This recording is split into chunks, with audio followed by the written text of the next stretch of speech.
Punjabi radio USA ਸੁਣ ਰਹੇ ਸਾਰੇ ਸਰੋਤਿਆਂ ਨੂੰ ਪਿਆਰ ਭਰੀ ਸਤਿ ਸ੍ਰੀ ਅਕਾਲ। ਜੀ ਆਇਆਂ ਨੂੰ ਸਵਾਗਤ ਹੈ ਅਪਡੇਟ ਕੈਲੀਫੋਰਨੀਆ 'ਚ। ਮੈਂ ਰਾਜਕਨਵੀਰ ਸਿੰਘ, ਜੁੜ ਚੁੱਕੇ ਨੇ ਹਰਜੋਤ ਸਿੰਘ ਖਾਲਸਾ ਜੀ। ਸਵਾਗਤ ਹੈ, ਸਤਿ ਸ੍ਰੀ ਅਕਾਲ।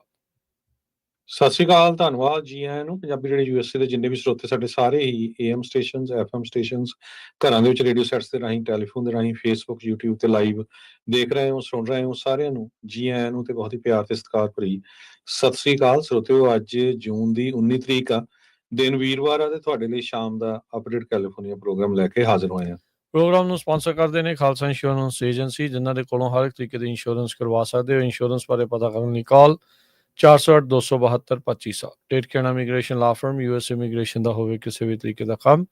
ਕਾਲ ਅਟਰਨੀ ਜੇ ਟੇਟਕੀਆਣਾ 415-909-0503। Gurbachan Singh Nagra Sacramento, Sarabjit Singh Kulwinder Kaur Dhoot Yuba City, Gurdev Sohal Antelope, Gursahib Singh Bakersfield, Avtar Singh Manzil Clovis, Paramjit Singh Dakha Berkeley. ਸਾਰਿਆਂ ਦਾ ਧੰਨਵਾਦ। ਜੇ ਤੁਸੀਂ ਵੀ ਇਸ ਪ੍ਰੋਗਰਾਮ ਨੂੰ ਸਪਾਂਸਰ ਕਰਨਾ ਚਾਹੁੰਦੇ ਹੋ, ਸੰਪਰਕ ਕਰ ਸਕਦੇ ਹੋ 408-722-7698। ਅੱਜ ਦੀਆਂ ਖਬਰਾਂ ਵੱਲ ਚੱਲੀਏ ਤੇ ਪ੍ਰੈਜ਼ੀਡੈਂਟ ਟਰੰਪ ਹੁਣੀ ਇਰਾਨ ਦੇ ਉੱਤੇ ਅਟੈਕ ਕਰਨ ਦੇ ਲਈ ਆਉਣ ਵਾਲੇ 2 ਹਫ਼ਤਿਆਂ ਦੇ ਵਿੱਚ ਡਿਸਾਈਡ ਕਰਨਗੇ। ਇਹ ਵਾਈਟ ਹਾਊਸ ਦੇ ਪ੍ਰੈਸ ਸੈਕਟਰੀ ਕੈਰੋਲਿਨ ਲਵਿਟ ਉਹਨਾਂ ਨੇ ਦੱਸਿਆ ਹੈਗਾ। ਉਹਨਾਂ ਦਾ ਦੱਸਣ ਦਾ ਕਾਰਨ ਇਹ ਆ, ਕਹਿੰਦੇ ਭਈ 2 ਵੀਕਾਂ ਦੇ ਵਿੱਚ ਅਸੀਂ ਦੇਖਦੇ ਹਾਂ ਭਈ ਇਰਾਨ ਵਾਲੇ ਨਿਊਕਲੀਅਰ ਦੇ ਸੰਬੰਧ ਦੇ ਵਿੱਚ ਕਿਸੇ ਤਰ੍ਹਾਂ ਦੀ ਜਿਹੜੀ ਡੀਲ ਆ ਬਣਾਉਂਦੇ ਆ ਕਿ ਨਹੀਂ। ਇਜ਼ਰਾਈਲ ਦੇ ਵਿੱਚ ਇੱਕ ਹਸਪਤਾਲ ਦੇ ਉੱਤੇ ਜਿਹੜਾ ਅਟੈਕ ਹੋਇਆ, ਮਿਜ਼ਾਈਲ ਲੱਗੀ ਆ, ਜਿਹਦੇ ਨਾਲ ਕਈ ਲੋਕ ਫੱਟੜ ਹੋਏ ਆ। ਇਰਾਨ ਦੇ ਨਿਊਕਲੀਅਰ ਸਾਈਟਸ ਨੂੰ ਟਾਰਗੇਟ ਕੀਤਾ ਗਿਆ ਹੈਗਾ। ਤੇ ਇਰਾਨ ਦੇ ਵਿੱਚ ਲਗਭਗ 700 ਦੇ ਕਰੀਬ ਲੋਕ ਮਾਰੇ ਜਾ ਚੁੱਕੇ ਆ ਇਜ਼ਰਾਈਲ ਦੀਆਂ ਮਿਜ਼ਾਈਲਸ ਦੇ ਨਾਲ, ਤੇ ਇਜ਼ਰਾਈਲ ਦੇ ਵਿੱਚ 24 ਦੇ ਕਰੀਬ ਲੋਕ ਮਾਰੇ ਜਾ ਚੁੱਕੇ ਹੈਗੇ ਆ। ਇਰਾਨ ਦੇ ਲੀਡਰ ਆਇਤੁੱਲਾ ਅਲੀ ਖਮੈਨੀ ਉਹਨਾਂ ਨੇ ਇਹ ਕਿਹਾ ਵੀ ਪ੍ਰੈਜ਼ੀਡੈਂਟ ਟਰੰਪ ਉਹਨਾਂ ਨੇ ਜੋ ਇਹ ਕਿਹਾ ਆ ਵੀ ਮੈਨੂੰ ਜਾਂ ਸਾਡਾ ਮੁਲਕ ਸਰੈਂਡਰ ਕਰਦਾ, ਇਹ ਇੱਕ ਤਰ੍ਹਾਂ ਦੇ ਨਾਲ ਧਮਕੀ ਆ, ਤੇ ਅਸੀਂ ਇਹ ਇਸ ਦੇ ਅੱਗੇ ਨਹੀਂ ਝੁਕਾਂਗੇ, ਤੇ ਇਹ ਇੱਕ ਇਰਰਿਪੇਅਰੇਬਲ ਡੈਮੇਜ ਹੋਊਗਾ ਜੇ ਅਮਰੀਕਾ ਵਾਲੇ ਐਂਟਰ ਕਰਦੇ ਹੈਗੇ ਆ। ਇਜ਼ਰਾਈਲ ਵਾਲੇ ਵਾਰ-ਵਾਰ ਜੋ ਨਿਊਕਲੀਅਰ ਸਾਈਟਸ ਹੈਗੇ ਆ ਇਰਾਨ ਦੇ ਵਿੱਚ, ਉਹਨਾਂ ਦੇ ਉੱਤੇ ਬੰਬਾਰਡਮੈਂਟ ਦੀ ਕੋਸ਼ਿਸ਼ ਕਰ ਰਹੇ ਹੈਗੇ ਆ। ਪ੍ਰੈਜ਼ੀਡੈਂਟ ਟਰੰਪ ਹੋਣੀ ਦਾ ਇੱਕ ਬਹੁਤ ਹੀ ਇਨਰ ਸਰਕਲ, ਜਿਹੜੇ ਥੋੜੇ ਜਿਹੇ ਬੰਦਿਆਂ ਦਾ ਆ, ਉਹਨਾਂ ਦੇ ਨਾਲ ਉਹ ਗੱਲਬਾਤ ਕਰ ਰਹੇ ਆ ਇਰਾਨ ਦੇ ਮਾਮਲੇ ਦੇ ਵਿੱਚ ਵੀ ਸਾਨੂੰ ਉਹਦੇ 'ਚ ਇਨਵੋਲਵ ਹੋਣਾ ਚਾਹੀਦਾ ਆ ਜਾਂ ਨਹੀਂ।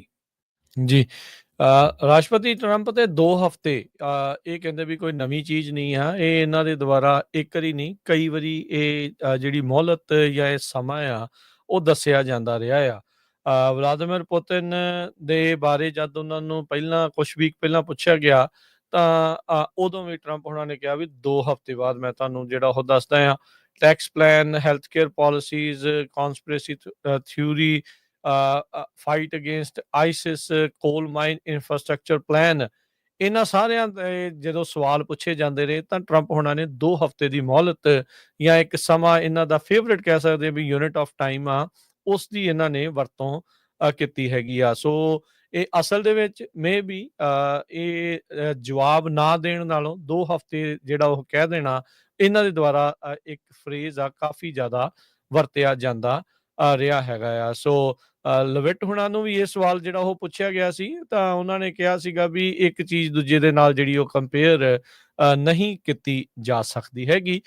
ਪਰ ਜਿਹੜਾ ਇਰਾਨ ਇਜ਼ਰਾਈਲ ਕੌਨਫਲਿਕਟ ਹੈਗਾ ਆ, ਉਸ ਦੇ ਵਿੱਚ ਅਮਰੀਕਾ ਦੇ ਉੱਤੇ ਨਿਤਨਿਆਹੂ, ਜੋ ਕਿ ਪਿਛਲੇ 30-40 ਸਾਲਾਂ ਤੋਂ ਲਗਾਤਾਰ ਕਹਿ ਰਿਹਾ ਵੀ ਇਰਾਨ ਨਿਊਕਲੀਅਰ ਬੰਬ ਬਣਾਉਣ ਦੀ ਕਗਾਰ ਦੇ ਉੱਤੇ ਆ, ਉਹਨਾਂ ਦੇ ਦੁਆਰਾ ਜਿਹੜਾ ਆ ਆਖਿਆ ਜਾ ਰਿਹਾ ਵੀ ਅਮਰੀਕਾ ਨੂੰ ਤੁਸੀਂ ਇਸ ਯੁੱਧ ਦੇ ਵਿੱਚ ਸ਼ਾਮਲ ਹੋਵੋ। ਇਰਾਨ ਦੇ ਦੁਆਰਾ ਅਜੇ ਤੱਕ ਜਿੰਨੇ ਵੀ ਹਮਲੇ ਕੀਤੇ ਗਏ ਆ ਉਹ ਇਜ਼ਰਾਈਲ ਨੂੰ ਕੇਂਦਰ ਰੱਖ ਕੇ ਹੀ ਜਿਹੜੇ ਕੀਤੇ ਗਏ ਆ। ਅਮਰੀਕਨ ਫੋਰਸਿਸ ਜਾਂ ਅਮਰੀਕਨ ਲੋਕਾਂ ਦੇ ਉੱਤੇ ਜਾਂ ਅਮਰੀਕਨ ਜਿੱਥੇ ਜਿੱਥੇ ਵੀ ਚੀਜ਼ਾਂ ਹੈਗੀਆਂ ਆ ਉਹਦੇ ਉੱਤੇ ਇਰਾਨ ਪਰੇ ਹੀ ਰਿਹਾ ਆ। ਉਸ ਨੂੰ ਪਤਾ ਆ ਵੀ ਜੇ ਉਹ ਇੱਦਾਂ ਕਰਦਾ ਤਾਂ ਅਮਰੀਕਾ ਦਾ ਗੁੱਸਾ ਜਿਹੜਾ ਉਸ ਨੂੰ ਝੱਲਣਾ ਪੈ ਸਕਦਾ ਆ।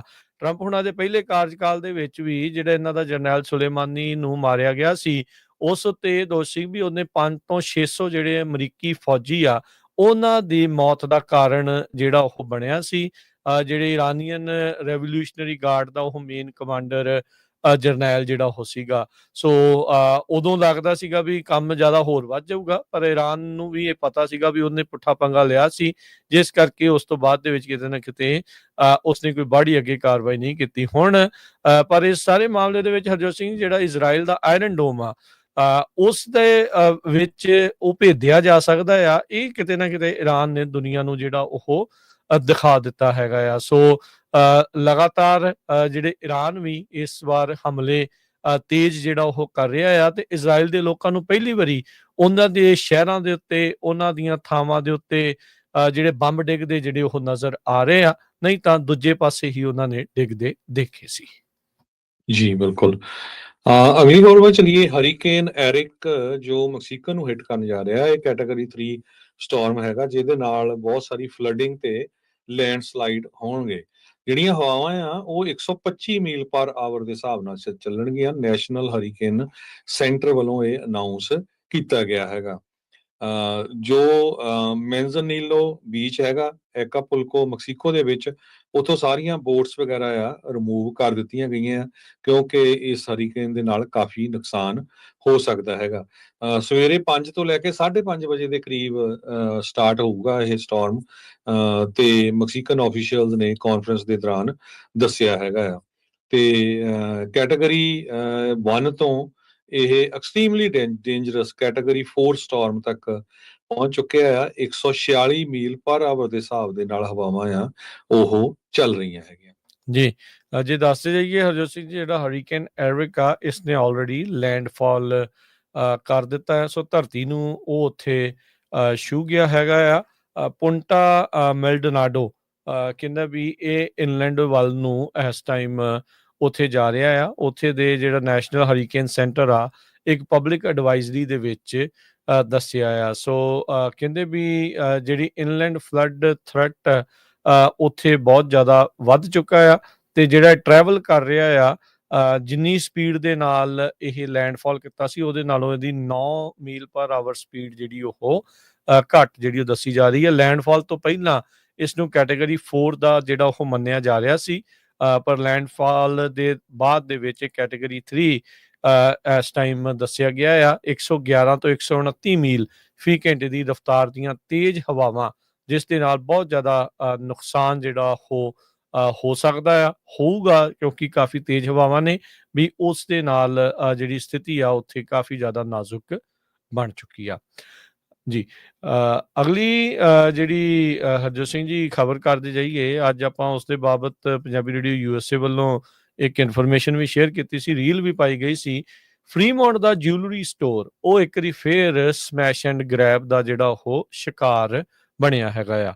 ਸੋ ਇਸ ਦੇ ਵਿੱਚ ਦੱਸਿਆ ਜਾਵੇ, ਜਿਹੜਾ ਫਰੀਮੌਂਟ ਜਿਊਲਰੀ ਸਟੋਰ ਆ, ਉਹ ਬੀਤੇ ਜਿਹੜਾ ਬੁੱਧਵਾਰ ਨੂੰ ਕੁਮਾਰ ਜਿਊਲਰਸ ਜਿਨ੍ਹਾਂ ਦਾ ਨਾਮ ਆ, ਇਹ ਕਹਿੰਦੇ ਵੀ ਫੈਮਿਲੀ ਓਨਡ ਬਿਜ਼ਨਸ ਸੀਗਾ, ਤੇ ਉੱਥੇ ਇਹ ਸਟੋਰ ਫਰੰਟ ਪਿਛਲੇ 3 ਦਹਾਕਿਆਂ ਤੋਂ ਸੀਗਾ, ਤੇ ਹੁਣ ਕਹਿੰਦੇ ਵੀ ਉੱਥੇ ਵਿਚਾਰੇ ਕੱਚ ਚੁੱਕਦੇ ਨਜ਼ਰ ਆ ਰਹੇ ਨੇ। ਫਰੀਮੌਂਟ ਪੁਲਿਸ ਨੇ ਦੱਸਿਆ ਵੀ ਇੱਕ ਝੁੰਡ ਜਿਹੜਾ ਉੱਥੇ ਆਇਆ, ਉਹਨਾਂ ਨੇ ਇਸ ਦੇ ਦਰਵਾਜ਼ੇ ਦੇ ਵਿੱਚ, ਸ਼ੀਸ਼ੇ ਦੇ ਵਿੱਚ ਗੱਡੀ ਮਾਰੀ, ਭੰਨ ਤੋੜ ਕੀਤੀ, ਤੇ ਫਿਰ ਬਾਅਦ ਦੇ ਵਿੱਚ ਉਹ ਅੰਦਰ ਵੜੇ, ਤੇ ਉਹਨਾਂ ਨੇ ਡਿਸਪਲੇ ਕੇਸਿਸ ਜੋ ਉੱਥੇ ਲੱਗੇ ਸੀਗੇ, ਉਹਨਾਂ ਨੂੰ ਤੋੜ ਕੇ ਉੱਥੋਂ ਹਜ਼ਾਰਾਂ ਹੀ ਡਾਲਰ ਦਾ ਜਿਹੜਾ ਸਮਾਨ ਆ ਲੁੱਟ ਕੇ ਲੈ ਗਏ। ਉਹਨਾਂ ਨੇ ਜਿਹੜਾ ਉਹ ਦੱਸਿਆ ਵੀ ਜਿਹੜੇ ਵਰਮਾ ਉੱਥੇ ਕੰਮ ਕਰ ਰਹੇ ਸੀ, ਉਹਨਾਂ ਨੇ ਦੱਸਿਆ ਵੀ ਉਹਨਾਂ ਦੀ ਮਾਤਾ ਤੇ ਪਿਤਾ ਅਤੇ ਇੱਕ ਹੋਰ ਵਰਕਰ ਉਸ ਟਾਈਮ ਸਟੋਰ ਦੇ ਇਨਸਾਈਡ ਜਿਹੜੇ ਉਹ ਸੀਗੇ ਜਦ ਇਨਸੀਡੈਂਟ ਵਾਪਰਿਆ ਹੈਗਾ ਆ, ਪਰ ਕਹਿੰਦੇ ਵੀ ਲੱਕੀਲੀ ਕਿਸੇ ਨੂੰ ਇੰਜਰੀ ਜਿਹੜੀ ਉਹ ਨਹੀਂ ਰਿਪੋਰਟ ਹੋਈ। ਇਸ ਤੋਂ ਪਹਿਲਾਂ ਵੀ ਬੇ ਏਰੀਏ ਤੋਂ ਇਲਾਵਾ ਕੈਲੀਫੋਰਨੀਆ ਦੇ ਬਹੁਤ ਸਾਰੇ ਜਿਹੜੇ ਜਿਊਲਰੀ ਸਟੋਰਸ ਆ, ਉਹਨਾਂ ਨੂੰ ਸਮੈਸ਼ ਐਂਡ ਗ੍ਰੈਬ ਦਾ ਸ਼ਿਕਾਰ ਜਿਹੜਾ ਉਹ ਬਣ ਚੁੱਕੇ ਹੈਗੇ ਆ। ਸੋ ਕੈਲੀਫੋਰਨੀਆ ਦੇ ਵਿੱਚ ਸਮੈਸ਼ ਐਂਡ ਗ੍ਰੈਬ, ਜਿੱਥੇ ਉਹਦੇ ਉੱਤੇ ਥੋੜੇ ਸਮੇਂ ਲਈ ਇਦਾਂ ਲੱਗਦਾ ਸੀਗਾ ਵੀ ਜਿੱਦਾਂ ਠੱਲ ਪਈ ਆ, ਇੱਕ ਵਾਰੀ ਫੇਰ ਇਹ ਜਿਹੜੀਆਂ ਘਟਨਾਵਾਂ ਆ ਉਸ ਦੇ ਵਿੱਚ ਤੇਜ਼ੀ ਆਉਣੀ ਸ਼ੁਰੂ ਹੋ ਚੁੱਕੀ ਆ। ਸੋ law and order the situation ਇੱਕ ਵਾਰੀ ਫੇਰ ਸਵਾਲਾਂ ਦੇ ਘੇਰੇ 'ਚ ਆਣ ਪਈ ਆ, ਜਦ ਕੁਮਾਰ ਜਿਊਲਰਸ, ਜੋ ਕਿ ਫਰੀਮੌਂਟ ਦੇ ਵਿੱਚ ਜਿੱਥੇ ਪਿਛਲੇ 30 ਸਾਲਾਂ ਤੋਂ ਉੱਥੇ ਉਹਨਾਂ ਦੀ ਦੁਕਾਨ ਸੀ, ਉਸ ਨੂੰ ਸਮੈਸ਼ ਐਂਡ ਗ੍ਰੈਬ ਵਾਲਿਆਂ ਨੇ ਜਿਹੜਾ ਉਹ ਸ਼ਿਕਾਰ ਬਣਾਇਆ ਹੈਗਾ ਆ। ਕਹਿੰਦੇ ਵੀ ਕੁਝ ਮਿੰਟਾਂ 'ਚ ਸਾਰਾ ਕੁਝ ਲੁੱਟ ਲਿਆ, ਕੁਝ ਸਕਿੰਟਾਂ 'ਚ।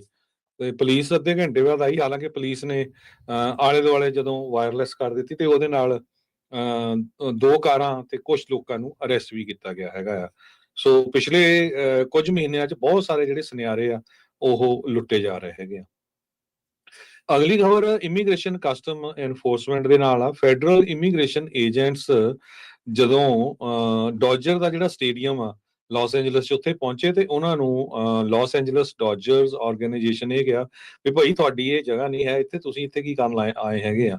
ਦਰਜਨ ਦੇ ਕਰੀਬ ਕਹਿੰਦੇ ਵੀ ਫੈਡਰਲ ਏਜੰਟਸ ਜਿਨ੍ਹਾਂ ਦੇ ਮੂੰਹ ਢਕੇ ਹੋਏ ਸੀ ਉਹ ਐਸਯੂਵੀਜ਼ ਦੇ ਵਿੱਚ ਤੇ ਕਾਰਗੋ ਵੈਨਸ ਦੇ ਵਿੱਚ ਗੇਟ ਈ ਦਾ ਜਿਹੜਾ ਐਂਟਰੈਂਸ ਆ ਉੱਥੇ ਪਹੁੰਚੇ ਤੇ ਕਈ ਜਿਹੜੇ ਪ੍ਰੋਟੈਸਟਰ ਸੀਗੇ ਉਹਨਾਂ ਨੇ ਵੀ ਸਾਈਨ ਚੱਕੇ ਹੋਏ ਸੀ ਯੂਐਸ ਕਸਟਮ ਐਨਫੋਰਸਮੈਂਟ ਦੇ ਅਗੇਂਸਟ ਪਰ ਜੋ ਇਮੀਗ੍ਰੇਸ਼ਨ ਕਸਟਮ ਐਨਫੋਰਸਮੈਂਟ ਵਾਲੇ ਕਹਿੰਦੇ ਵੀ ਨਹੀਂ, ਅਸੀਂ ਤਾਂ ਕਦੇ ਉੱਥੇ ਨਹੀਂ ਗਏ ਹੈਗੇ। ਪਰ ਡੋਜਰ ਸਟੇਡੀਅਮ ਵਾਲੇ ਇਹ ਕਹਿ ਰਹੇ ਹੈਗੇ, ਟ੍ਰੀਸ਼ੀਆ ਮੈਕਲੌਕਲਨ ਜੋ ਸਪੋਕਸਪਰਸਨ ਹੈ ਡਿਪਾਰਟਮੈਂਟ ਆਫ ਹੋਮਲੈਂਡ ਸਿਕਿਉਰਿਟੀ ਦੀ, ਉਹ ਕਹਿੰਦੇ ਵੀ ਸਾਡੇ ਏਜੰਟ ਤਾਂ ਕਸਟਮ ਤੇ ਬਾਰਡਰ ਪ੍ਰੋਟੈਕਸ਼ਨ ਦੇ ਨਾਲ ਸੀਗੇ ਤੇ ਉਹ ਸਟੇਡੀਅਮ ਦੇ ਵਿੱਚ ਕਿਸੇ ਤਰ੍ਹਾਂ ਦੀ ਵੀ ਐਂਟਰ ਹੋਣ ਦੇ ਲਈ ਕੋਸ਼ਿਸ਼ ਨਹੀਂ ਕਰ ਰਹੇ ਸੀਗੇ।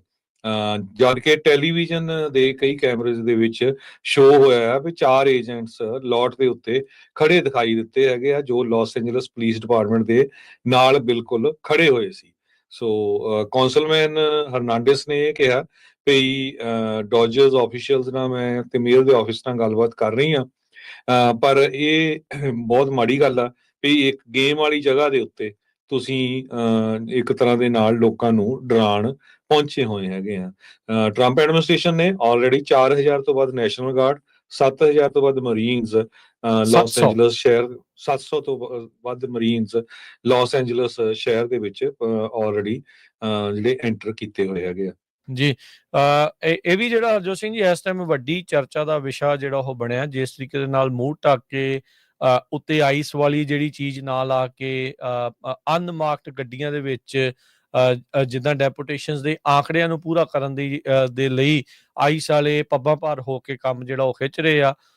ਉਸੇ ਦੇ ਚੱਲਦਿਆਂ ਬਹੁਤ ਵਾਰੀ ਗ੍ਰੀਨ ਕਾਰਡ ਹੋਲਡਰ, ਸਿਟੀਜ਼ਨ, ਹੋਰ ਵੀ ਜਿਹੜੇ ਲੋਕ ਆ ਉਹਨਾਂ ਨੂੰ ਜਿਹੜੀਆਂ ਇਹਨਾਂ ਡਿਟੈਂਸ਼ਨਸ ਦਾ, ਅਰੈਸਟ ਦਾ ਜਿਹੜਾ ਉਹ ਸਾਹਮਣਾ ਕਰਨਾ ਪੈ ਰਿਹਾ ਆ।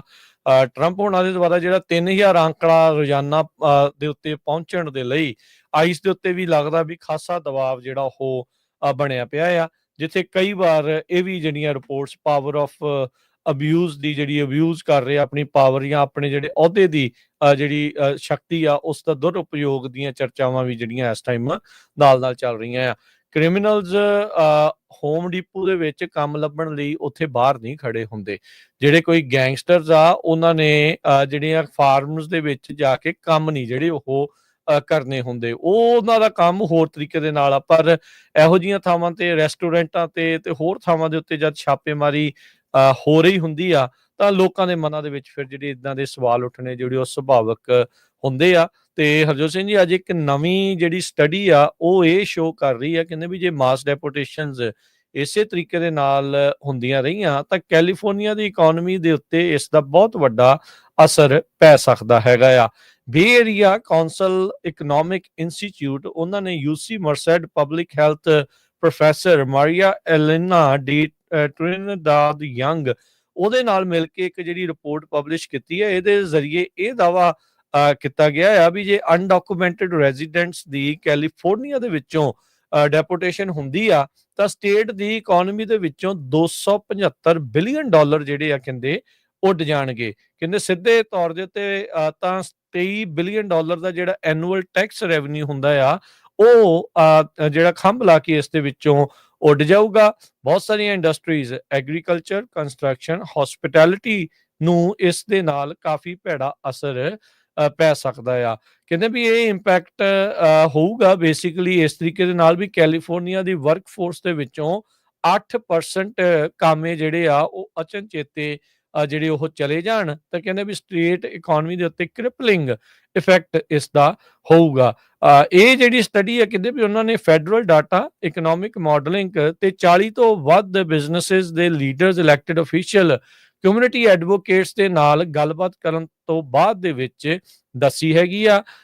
ਇਹ ਰਿਪੋਰਟ ਇਹ ਦਾਵਾ ਕਰਦੀ ਹੈ ਵੀ ਜਿਹੜੇ ਅਨਡਾਕੂਮੈਂਟਡ ਵਰਕਰਸ ਆ ਉਹ 5% GDP ਜੋ ਕੈਲੀਫੋਰਨੀਆ ਦੀ ਆ ਉਸ ਦੇ ਵਿੱਚ ਉਸ ਦਾ ਜਿਹੜਾ ਉਹ ਹਿੱਸਾ ਪਾਉਂਦੇ ਆ। ਜੇ ਇਨਡਾਇਰੈਕਟ ਇੰਪੈਕਟਸ ਦੇਖੇ ਜਾਣ ਤਾਂ ਇਹ ਆંકੜਾ 5 ਤੋਂ ਵੱਧ ਕੇ 9% ਤੱਕ ਹੋ ਜਾਂਦਾ ਆ। Average undocumented resident $7,000 state, local ਤੇ ਫੈਡਰਲ ਟੈਕਸ ਸਾਲਾਨਾ ਜਿਹੜਾ ਆ ਉਹ ਇਸ ਦੇ ਵਿੱਚ ਐਡ ਕਰਦਾ ਆ। ਇਮੀਗ੍ਰੈਂਟਸ ਕੈਲੀਫੋਰਨੀਆ ਦੇ ਵਿੱਚ 40% ਜਿਹੜੇ ਸਮਾਲ ਬਿਜ਼ਨਸ ਓਨਰਸ ਨੇ। ਅਨਡਾਕੂਮੈਂਟਡ ਇੰਡੀਵਿਜੂਅਲਸ ਉਹਨਾਂ ਦੇ ਵਿੱਚੋਂ 11% ਜਿਹੜੇ ਉਹ ਕਹਿੰਦੇ ਦੱਸੇ ਜਿਹੜੇ ਹੋ ਜਾ ਰਹੇ ਆ। ਸੋ ਕਹਿੰਦੇ ਵੀ ਲੋਕਲ ਰੈਵਨਿਊ, ਸਟੇਟ ਰੈਵਨਿਊ ਤੇ ਫੈਡਰਲ ਰੈਵਨਿਊ ਦੇ ਉੱਤੇ ਜੇ ਸਾਰੇ ਦੇ ਸਾਰੇ ਅਨਡਾਕੂਮੈਂਟਡ ਮਾਸ ਡੈਪੂਟੇਸ਼ਨਸ ਇਸ ਤਰੀਕੇ ਨਾਲ ਕੀਤੀਆਂ ਜਾਂਦੀਆਂ ਤੇ ਕਾਫੀ ਵੱਡਾ ਜਿਹੜਾ ਉਹ ਇਫੈਕਟ ਪਊਗਾ।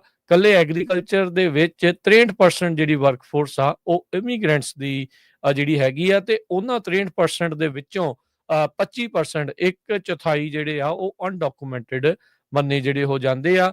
14% ਜਿਹੜੇ ਕੰਸਟਰਕਸ਼ਨ ਵਰਕਫੋਰਸ ਆ ਉਹਦੇ ਵਿੱਚ 14% ਜਿਹੜੀ ਆ ਉਹ ਅਨਡਾਕੂਮੈਂਟਡ ਜਿਹੜੇ ਆ ਉਹ ਵਰਕਫੋਰਸ ਹੈਗੀ ਆ ਕੰਸਟਰਕਸ਼ਨ ਦੀ। ਸੋ ਕਾਫੀ ਵੱਡਾ ਫਾਈਨੈਂਸ਼ੀਅਲ ਟੋਲ ਹੋ ਸਕਦਾ ਆ। ਇਸ ਸਟੱਡੀ ਦੇ ਮੁਤਾਬਕ $275 ਬਿਲੀਅਨ ਜਿਹੜੇ ਇਸ ਦੇ ਵਿੱਚ ਕੈਲੀਫੋਰਨੀਆ ਦੀ ਇਕਨੋਮੀ ਨੂੰ ਨੁਕਸਾਨ ਹੋ ਸਕਦਾ ਹੈ।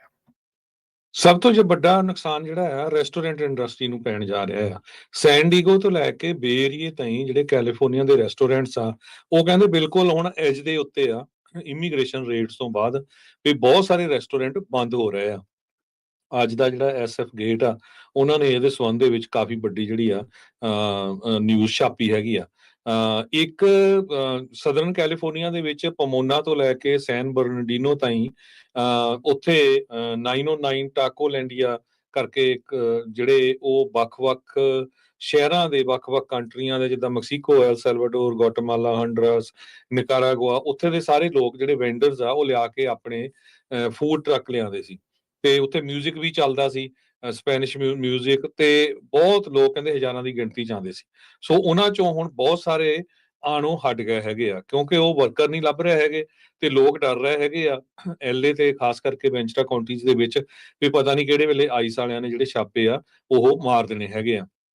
ਲਾਸ ਐਂਜਲਸ ਕੱਲੇ ਦੇ ਵਿੱਚ 100 ਤੋਂ ਵੱਧ ਜਿਹੜੇ ਰੈਸਟੋਰੈਂਟ ਆ ਆਲਰੇਡੀ ਉਹ ਕਲੋਜ਼ ਹੋ ਚੁੱਕੇ ਹੈਗੇ ਆ ਤੇ ਇਮੀਗ੍ਰੇਸ਼ਨ ਰੇਟਸ ਦੇ ਨਾਲ ਆਉਣ ਵਾਲੇ ਸਮੇਂ 'ਚ ਹੋਰ ਵੀ ਜ਼ਿਆਦਾ ਕਲੋਜ਼ ਹੋਣਗੇ। ਕੈਲੀਫੋਰਨੀਆ ਦੀ ਫੂਡ ਤੇ ਰੈਸਟੋਰੈਂਟ ਇੰਡਸਟਰੀ 14,20,000 ਲੋਕਾਂ ਨੂੰ ਇੰਪਲਾਈ ਕਰਦੀ ਆ ਐਜ਼ ਆਫ April 2025 ਤੇ ਇਹਦੇ ਵਿੱਚੋਂ ਮੈਜੋਰਟੀ ਜਿਹੜੀ ਆ, ਮੈਜੋਰਟੀ ਨਹੀਂ 80-90% ਜੋ ਇਮੀਗ੍ਰੈਂਟਸ ਹੈਗੇ ਆ ਤੇ 6 ਲੱਖ ਦੇ ਕਰੀਬ ਜਿਹੜੇ ਲੋਕ ਆ ਫੁੱਲ ਟਾਈਮ ਕੰਮ ਕਰਦੇ ਆ ਰੈਸਟੋਰੈਂਟ ਇੰਡਸਟਰੀ ਦੇ ਵਿੱਚ। ਜੋਤ ਕੌਂਡੀ ਕਰਕੇ ਜੋ ਪ੍ਰੈਜ਼ੀਡੈਂਟ ਆ ਕੈਲੀਫੋਰਨੀਆ ਰੈਸਟੋਰੈਂਟ ਐਸੋਸੀਏਸ਼ਨ ਦੇ, ਉਹਨਾਂ ਨੇ ਇਹ ਕਿਹਾ ਵੀ ਜਿਹੜੇ ਇਮੀਗ੍ਰੈਂਟਸ ਆ ਦਾ life blood of our industry, ਵੀ ਸਾਡੀ ਇੰਡਸਟਰੀ ਜਿਹੜੀ ਰੈਸਟੋਰੈਂਟ ਇੰਡਸਟਰੀ ਆ ਉਹਦਾ ਇੱਕ ਤਰ੍ਹਾਂ ਨਾਲ ਮੇਨ ਲਾਈਫ ਬਲੱਡ ਹੈਗੇ ਆ। ਉਹਨਾਂ ਤੋਂ ਬਿਨਾਂ ਆਪਾਂ ਜਿਹੜਾ ਹੈ ਕੁਝ ਵੀ ਨਹੀਂ ਕਰ ਸਕਦੇ ਹੈਗੇ। ਲਾਸ ਐਂਜਲਸ, ਸ਼ਿਕਾਗੋ, ਨਿਊਯਾਰਕ, ਇਹਨਾਂ ਸਾਰੇ ਸ਼ਹਿਰਾਂ ਦੇ ਵਿੱਚ ਰੈਸਟੋਰੈਂਟਾਂ ਦੇ ਉੱਤੇ ਵੀ ਰੇਡਸ ਜਿਹੜੀਆਂ ਪਈਆਂ ਹੈਗੀਆਂ। ਬਹੁਤ ਸਾਰੇ ਜਿਹੜੇ ਡਾਕਾ ਦੇ ਅੰਡਰ ਸਟੂਡੈਂਟਸ ਆ ਇਹ ਆਰਟੀਕਲ 'ਚ ਲਿਖਦੇ ਆ, ਉਹ ਵੀ ਡਰ ਰਹੇ ਹੈਗੇ ਆ ਹੁਣ ਬਾਹਰ ਜਾਣ ਤੋਂ। ਅਲਟਾਡੀਨਾ ਦੇ ਵਿੱਚ ਇੱਕ ਬੰਦਾ ਕਹਿੰਦਾ ਵੀ ਮੈਂ ਕਾਫੀ ਫੂਡ ਟਰੱਕ ਪਾਇਆ ਸੀ, ਹੁਣ ਮੈਂ ਸਾਰਾ ਉਹਨਾਂ ਨੂੰ ਖੜੇ ਕਰ ਦਿੱਤਾ ਹੈਗਾ ਕਿਉਂਕਿ ਸਾਰੇ ਜਾਣੇ ਖਤਰੇ ਦੇ ਵਿੱਚ ਹੈਗੇ। ਕਹਿੰਦੇ ਜੇ ਅਸੀਂ ਫੂਡ ਟਰੱਕ ਲੈ ਕੇ ਵੀ ਜਾਂਦੇ ਆ ਤੇ ਲੋਕ ਖਾਣਾ ਖਾਣ ਨਹੀਂ ਆਉਂਦੇ ਹੈਗੇ। ਲਾਸ ਐਂਜਲਸ ਦੀ ਨੇਬਰਹੁੱਡ ਵਿਲਮਿੰਗਟਨ 'ਚ ਫਾਰਮਰਸ ਮਾਰਕੀਟ ਵੀ ਕਲੋਜ਼ ਹੋ ਗਈਆਂ ਆ ਆਈਸ ਦੀ ਐਕਟੀਵਿਟੀ ਕਰਕੇ। ਸੈਨ ਡੀਗੋ ਜਿਹੜਾ ਸ਼ਹਿਰ ਆ ਬੜਾ ਰੈਸਟੋਰੈਂਟਸ ਲਈ ਮਸ਼ਹੂਰ ਆ, ਉੱਥੇ ਵੀ ਕਹਿੰਦੇ ਟਰੋਮੈਟਿਕ ਰੇਡਸ ਪਈਆਂ ਜਿਹਦੇ ਕਰਕੇ ਲੋਕ ਬਹੁਤ ਡਰੇ ਹੋਏ ਹੈਗੇ ਆ। ਬੇ ਏਰੀਏ ਦੇ ਵਿੱਚ ਰੈਸਟੋਰੈਂਟ ਓਨਰਸ ਤੇ ਇੰਡਸਟਰੀ ਗਰੁੱਪਸ ਜਿਹੜੇ ਆ ਉਹ ਵੀ ਬਹੁਤ ਪ੍ਰਭਾਵਿਤ ਹੋਏ ਆ। ਵਰਕਰਸ ਤੇ ਬਿਜ਼ਨਸ ਜਿਹੜੇ ਆ ਦੋਨੋਂ ਹੀ ਚਿੰਤਾ ਦੇ ਵਿੱਚ ਹੈਗੇ ਆ। ਜੀ ਬਿਲਕੁਲ। ਸੋ ਇਹ ਜਿਹੜੀ ਸਥਿਤੀ ਹੈ ਇਸ ਟਾਈਮ ਰੇਟਸ ਨੂੰ ਲੈ ਕੇ ਜਿਹੜੀ ਓਵਰਆਲ ਚੱਲ ਰਹੀ ਆ। ਤੇ ਹਰਜੋਤ ਸਿੰਘ ਜੀ, ਸਮਾਂ ਆਪਣੇ ਪ੍ਰੋਗਰਾਮ ਦਾ ਜਿਹੜਾ ਸਮਾਪਤ ਆ, ਜਾਂਦੇ ਜਾਂਦੇ ਮਾਰਕੀਟਸ ਦਾ ਜੇ ਹਾਲ ਦੱਸਦੇ ਜਾਈਏ ਤਾਂ ਡਾਓ ਜੋਨ ਦੇ ਵਿੱਚ ਅੱਜ ਫਿਰ 44 ਪੁਆਇੰਟ ਦੀ ਗਿਰਾਵਟ ਦਰਜ ਕੀਤੀ ਗਈ, 42,000 ਤੇ 171 ਤੇ ਬੰਦ ਹੋਇਆ। S&P ਜਿਹੜਾ ਜੀ 2 ਪੁਆਇੰਟ ਘਟ ਕੇ 5980, ਨੈਸਡੈਕ 25 ਪੁਆਇੰਟ ਵੱਧ ਕੇ 19,546 ਤੇ ਬੰਦ ਹੋਇਆ।